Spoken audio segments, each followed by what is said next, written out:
নমস্কার। জয় শনি মহারাজের জয়। সুপ্রিয় দর্শক বন্ধুরা, আপনাদের সবাইকে এবিভিটি অ্যাস্ট্রো বাংলা বাস্তু টিপস চ্যানেলে মেষ রাশির গুরুত্বপূর্ণ অনুষ্ঠানে স্বাগত।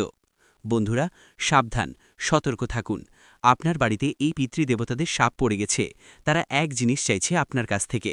যদি আপনি তাদের ইচ্ছা পূরণ না করেন, তাহলে সবকিছু মাটিতে মিশে যাবে। হ্যাঁ বন্ধুরা, পিতৃপক্ষ শুরু হয়েছে এবং আপনার পিতৃদের থেকে একটি বড় বার্তা এসেছে। তারা আপনার কাছ থেকে এক জিনিস চাইছে এবং আপনাকে তা দ্রুত পূরণ করতে হবে।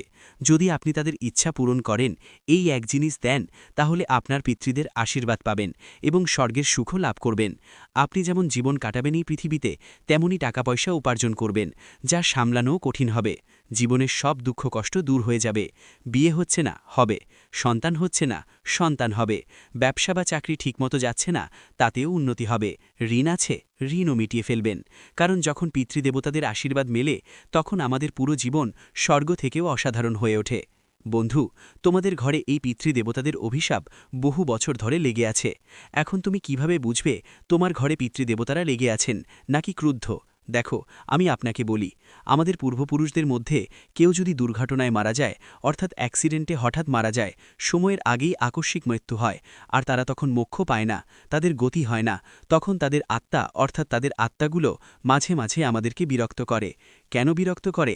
কারণ তারা মোক্ষ পেতে চায়, আর আমরা তাদের মোক্ষ দিতে ভালো কোনো কাজ করি না।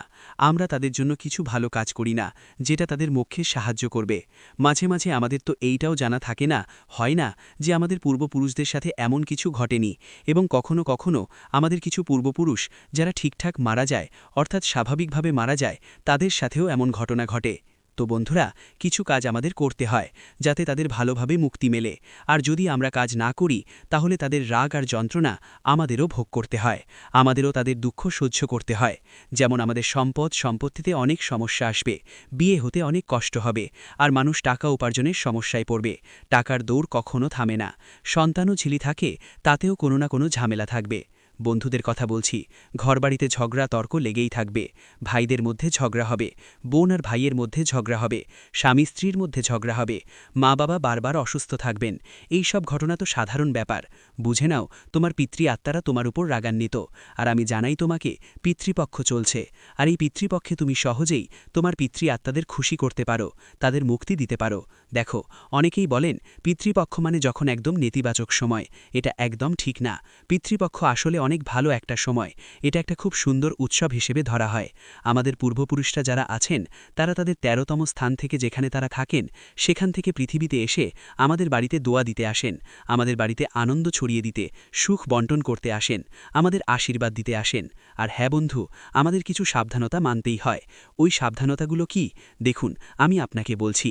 পিতৃপক্ষের সময় যখন আপনার পিতামহরা আপনার বাড়িতে আসছেন, তোমার সঙ্গে দেখা করতে আসছে, তোমার খোঁজখবর নিতে আসছে, তোমাকে আশীর্বাদ দিতে আসছে, তারা যে কোনো রূপে আসতে পারে, কোনো প্রাণীর রূপেও আসতে পারে, কোনো পোকামাকড়ের রূপেও আসতে পারে, যে কোনো রূপে আসতে পারে, কোনো সাপের রূপেও আসতে পারে।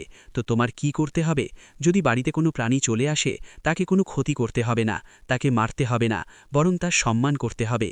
বন্ধুরা, যদি কোনো সাপ বাড়িতে চলে আসে, তবে হাত জোর করে তাদের কাছে বিনীতভাবে অনুরোধ করো, তাদের কাছে প্রার্থনা করো, এবং নিরাপদে ধরে বাইরে ছেড়ে দাও।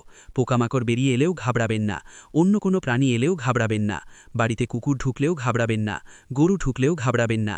যদি আপনার দরজায় কোনো গরু আসে, কোনো কুকুর আসলে, ওদের অবশ্যই রুটি খাওয়াবেন, আর ওদের আশীর্বাদও নেবেন। কারণ পিতৃদেবতা যে কোনো রূপে আসতে পারেন।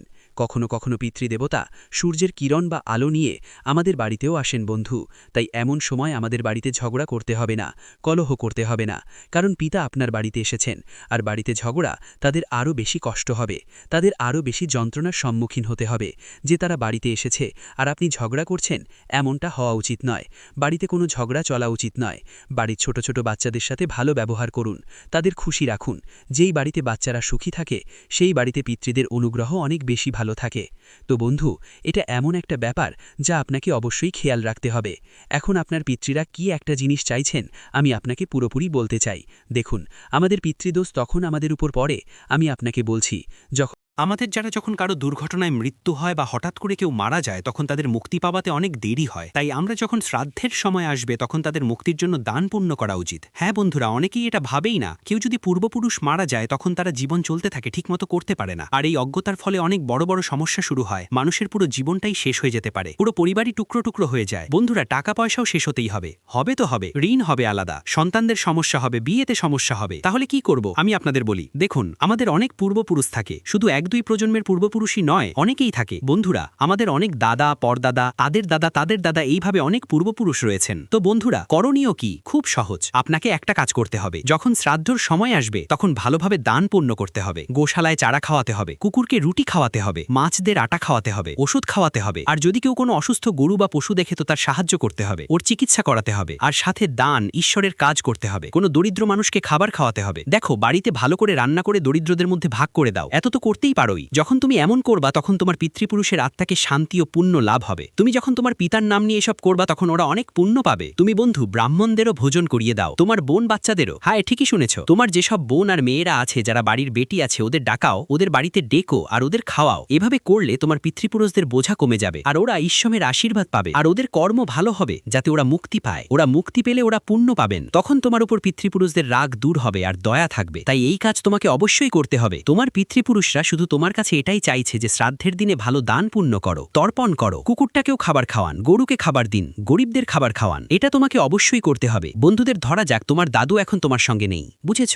ধরা যাক তোমার দাদু এখন তোমার সঙ্গে নেই। যেদিন তিনি স্বর্গবাসী হয়েছিলেন সেই দিন বা সেই সময় শ্রাদ্ধের সময়, হ্যাঁ শ্রাদ্ধের দিনগুলোতে, সেদিন তার তর্পণ করো, ভালো করে ধূপ ধান্য জ্বালাও, যেটা তিনি খুব পছন্দ করতেন সেই খাবার বানাও এবং সেই খাবার দিয়ে তর্পণ করো। তর্পণের পর যে খাবার রয়ে যাবে সেই খাবার প্রসাদী হিসেবে কুকুরকে খাওয়াও, গরুকে খাওয়াও, কাউকে খাওয়াও, চিলদের খাওয়াও, নিজের বাড়ির ছাদে পাখিদের খাওয়াও, সাথে সাথে গরিবদের মধ্যেও খাবার বিতরণ করতে হবে। এগুলো করলে তোমার বন্ধুদের পূর্বপুরুষদের অনেক পুণ্য হবে, তাই এই কাজগুলো অবশ্যই করো। এখন আমি যা বলবো তা খুব ভালো করে শুনবে, কারণ এই পিতৃপক্ষা তোমার জীবনে এক বড় পরিবর্তন নিয়ে আসবে। আমার প্রতিটি কথা মনোযোগ দিয়ে শোনো। বন্ধুদের জানিয়ে দিই, আসন্ন এই 4 দিনের সময়ে তোমাদের জীবনে ওঠানামা নিয়ে আসবে। হ্যাঁ, এই 4 দানের মধ্যে বন্ধুদের এমন এমন ঘটনা ঘটতে যাচ্ছে যা আপনি কখনো স্বপ্নেও ভাবেননি। অনেক পরিবর্তন আসবে, অনেক কিছু বদলাবে, কারণ বন্ধু এখন আপনার ব্যবসা, আপনার কাজকর্মে উন্নতি হবে, আপনার ব্যবসা এগিয়ে যাবে, নতুন নতুন উচ্চতা ছুবে। আপনাকে শুধু একটা কথা মাথায় রাখতে হবে, সেটা হলো বিনিয়োগ বুঝে শুনে করতে হবে, বিনিয়োগ বুদ্ধিমত্তার সঙ্গে করতে হবে। অযথা কোথাও টাকা ঝাঁপিয়ে দেবেন না, চিন্তা না করে কোথাও বিনিয়োগ করবেন না। অনেকেই এমন মানুষ পাবেন যারা আপনার মনোযোগ হারানোর চেষ্টা করবে, অনেকেই এমন করবে। বন্ধুরা, এই দিনগুলোতে তোমাদের এমন লোকজন দেখাবে যারা বলবে এটা করো, এখান থেকে অনেক লাভ হবে, এটা করো, এখান থেকে শুধু লাভই লাভ, কিন্তু তোমাদের কারো কথা এমনভাবে আটকে পড়তে হবে না। দেখো, মানুষের কাজই মনোযোগ বিভ্রাট করা। তারা তোমাকে উস্কাবে, যে কোনো হদয় পর্যন্ত যেতে পারে তাদের জন্য, কিন্তু তোমাদের মধ্যে বুদ্ধিমত্তা থাকা দরকার। বুদ্ধিমান হও, কারো কথায় এত সহজে বিশ্বাস করো না, কারো কথায় সহজে আটকে পড়ো না। তোমাকে নিজেরই সিদ্ধান্ত নিতে হবে, তোমার নিজেরই সিদ্ধান্ত নিতে হবে, ভয়শালার নিজে থেকেই নিতে হবে। যদি তুমি নিজেই সিদ্ধান্ত নিতে শুরু করো তাহলে বুঝতে পারবে জীবন কতটা সহজ, আর যখন তুমি সিদ্ধান্ত নেবে সফলতা অবশ্যই পাবে। চাকরি পেশাজীবীদের জন্য বলছি, অফিসে তোমার কাজের অনেক প্রশংসা হবে, অফিসে যারা তোমার সঙ্গী সহকর্মী তাদের সাহায্যে তোমার কিছু খুবই গুরুত্বপূর্ণ কাজ সম্পন্ন হবে, যার ফলে অনেক কিছুই বদলে যাবে। এখন তোমার বস তোমার পরিশ্রম দেখে খুব খুশি হবেন, খুব সন্তুষ্ট দেখাবেন, আর তোমার উন্নতির কথাও ভাবতে পারেন। তাই বন্ধুদের বলছি, অফিসে তোমার পথটা বজায় রাখতে হবে, নিজের ইমেজ খারাপ হতে দিও না। তুমি যে কাজ করছো সেটা পুরো মনোযোগ আর পরিশ্রম দিয়ে করো। তোমার কাজগুলো বন্ধুরা অসম্পূর্ণ রেখো না, কারণ কাজ যদি অসম্পূর্ণ থাকে সবকিছুই নষ্ট হয়ে যায়। তাই সময় মতো তোমার কাজগুলো শেষ করো। আর বন্ধুদের, যেই দায়িত্ব তোমাকে দেওয়া হয়েছে, যেই কাজ তোমার উপর ছেড়ে দেওয়া হয়েছে, সেগুলো সময় মতো শেষ করতে হবে। কাজ সময় মতো শেষ করলেই তোমার উন্নতি হবে। পারিবারিক জীবন খুব সুখে কাটবে। প্রিয়জনদের সঙ্গে সময় কাটিয়ে, প্রিয়জনদের সঙ্গে আলাপ আলোচনা করলে তোমার মন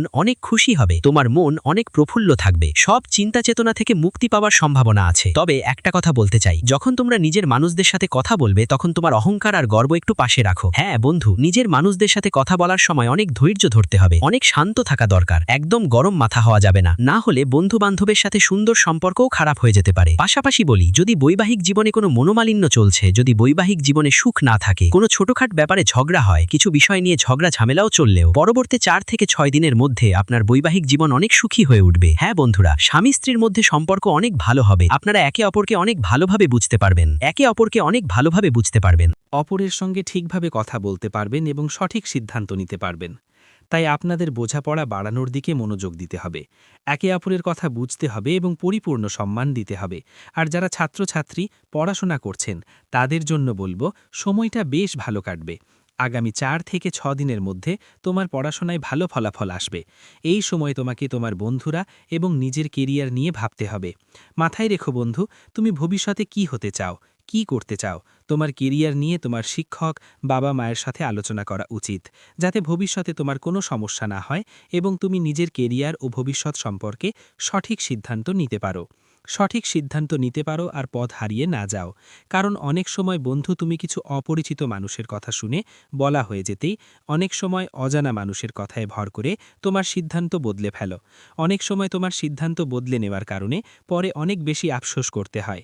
তাই বন্ধুরা, অজানা মানুষের কথায় ভর করে বা তাদের বলার কারণে তোমাকে তোমার সিদ্ধান্ত বদলাতে হবে না। তোমাকে তোমার ভবিষ্যতও বদলাতে হবে না।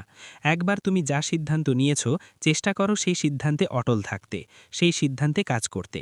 আর বন্ধুদের জানিয়ে রাখি, যদি তুমি পরীক্ষার প্রস্তুতি নিচ্ছ, তাহলে পরীক্ষায় অনেক ভালো ফলাফল আপনার হাতে আসবে। হ্যাঁ বন্ধুদের, পরীক্ষা ফলাফল খুব শীঘ্রই ঘোষণা করা হতে পারে। এইবার পুরোপুরি সম্ভাবনা আছে যে আপনার সিলেকশন হয়ে যাবে। যদি আপনি কোনো সরকারি চাকরির জন্য চেষ্টা করছিলেন, তাহলে পুরোপুরি সম্ভাবনা দেখা যাচ্ছে যে কোনো ভালো পদে আপনার চাকরি লাগবে এবং পুরো পরিবারে অনেক খুশি আসতে চলেছে। কারণ আপনার চাকরির অপেক্ষা সবাই করছিল। তাই এই সময় আপনার জন্য খুশিতে ভরা থাকবে। এই সময় আপনার সবার জন্য অনেক ভালো থাকবেই। শুধু বন্ধুদের অন্যদের ঝগড়ায় আপনাকে জড়াতে হবে না। মানুষেরা কি করছে, কেন করছে, কিভাবে আর কখন করছে, এগুলোর মধ্যে একদমও পড়ো না। অন্যদের ঝগড়া থেকে দূরে থাকো। অন্যদের কথায় তোমার অকারণে মনোযোগ দেওয়ার দরকার নেই। তুমি নিজের সিদ্ধান্ত নাও, নিজের কাজ করো, অন্যদের থেকে তোমার মন সরিয়ে নাও। মানুষের কথায় তোমাকে পড়তে হবে না। বন্ধুরা, তোমাদের জানাই আসন্ন সময়ে তোমাদের জীবনে অনেক সুখ নিয়ে আসছে। এই 5 দিনের মধ্যে বন্ধুরা, তোমাদের জীবনে এমন কিছু বদল, এমন কিছু পরিবর্তন হবে যা তোমাদের অনেক বেশি খুশি করে তুলবে। দীর্ঘদিন ধরে বন্ধুদের সঙ্গে টাকাটাকির সমস্যা আপনার জীবনে চলতেই আছে। তবে এখন সেই টাকার সমস্যাগুলো থেকে মুক্তি পেতে চলেছেন। শুধু একটা কথা মাথায় রাখবেন বন্ধু, এই সময়ে যতটা সম্ভব বেশি বেশি সঞ্চয় করার ব্যাপারে ভাবতে হবে। দেখুন, আপনি যদি টাকা সঞ্চয় করেন, সেটাই আপনার জন্য সবচেয়ে ভালো। দেখুন বন্ধু, টাকা উপার্জন করতে মানুষের বছর বছর সময় লাগে, আবার খরচ করতে 2 মিনিটও লাগে না। আপনি যদি কোনো চাকরি করেন, তাহলে 5 লাখ টাকা উপার্জন করতে 1-2 বছর সময় লাগতে পারে। কিন্তু তোমাকে 5 লাখ খরচ করতে হলে তোমার মাত্র 2 মিনিট সময় লাগবে। তাই বন্ধুরা, আমরা বারবার তোমাদের বলি যে সময়ই সবচেয়ে বড় সম্পদ। যদি আজ তুমি একটু সঞ্চয় করো, আজ একটু টাকা জমাও, তাহলে সেই সঞ্চয় ভবিষ্যতে তোমার খুবই কাজে লাগবে এবং হয়তো বড় কোনো সমস্যার মোকাবেলায় তোমাকে অনেক সাহায্য করবে। বন্ধুরা, এই 24 ঘন্টার মধ্যে কিছু দেবতা তোমার প্রতি খুবই খুশি আছেন। তাই তোমার জীবনে অনেক সুযোগ আসতে চলেছে। অনেক সুযোগ তোমার জীবনে আসবে উন্নতি করার জন্য। এক থেকে বড় হওয়ার সুযোগ আসবে। তাই একটা কথা মাথায় রাখবেন যে ছোট ছোট সুযোগগুলো, যেগুলো তুলসী শ্যামের 7 পত্রিকার মতো ছোট ছোট সুযোগ জীবন আপনাকে দেবে, সেই সুযোগগুলো হাতছাড়া করবেন না। একবার যদি বন্ধুরা সুযোগ হাতছাড়া করে দেয়, তাহলে আর কতদিনে আবার সুযোগ পাবে, কখন পাবে, পাবে কিনা এটা বলা খুব কঠিন। এই জন্য বন্ধুদের সব সময় সতর্ক থাকতে হবে। ছোট ছোট জিনিসে খুশি খুঁজে পাবার চেষ্টা করতে হবে। হ্যাঁ, দেখুন, আপনি যদি ছোট ছোট জিনিসে খুশি হতে পারেন, ছোট ছোট জিনিসে খুশি পাওয়া যায়, তালাশ করো, তাহলে তোমার জীবন সব সময় উন্নতির দিকে যাবে আর তুমি আগিয়ে চলতেই থাকবে। কিন্তু যদি তুমি ভাবো আমি এটা পাইনি, আমি ওটা পাইনি, আমার এটা দরকার, ওটা দরকার, তাহলে জীবন বন্ধু তোমার জন্য অনেক কঠিন হয়ে উঠতে পারে। বোকামি ভুলে কিছু জিনিস মাথায় রাখতে হবে। শুরু থেকে শেষ পর্যন্ত দেখো, সাবধানতা আর উপায় দুটোই ভিডিওতে বলা হয়েছে। তোমার সব বিঘ্ন দূর হবে। দেখো, আসন্ন সময়টা যেন পাথরের লাইন দিয়ে লেখা হয়েছে। বলে বিধি যা নির্ধারণ করেছে তা তো হবে, কিন্তু এটা আমাদের হাতে যে আমাদের কর্ম কেমন হবে, আমাদের আচরণ কেমন হবে, আমাদের চিন্তাভাবনা কেমন হবে। অনেকেই বলেন ঈশ্বর আমাদের ভবিষ্যৎ আগেই লিখে রেখেছেন, কিন্তু বন্ধু অনেক ক্ষেত্রে এমটা ভুল প্রমাণিত হয়। কারণ আজ আমাদের চিন্তাভাবনা কেমন, আজ আমাদের কাজগুলো কেমন, আজ আমাদের আচরণ কেমন, এই 3টে জিনিস ঠিক করে দেয় আমাদের আগামীকাল কেমন হবে। যদি এই 3টে জিনিস সঠিক হয়, তাহলে আগামীকালও সঠিক হবে। আর যদি এই 3টেই খারাপ হয়, তাহলে আগামীকালও নষ্ট হবে।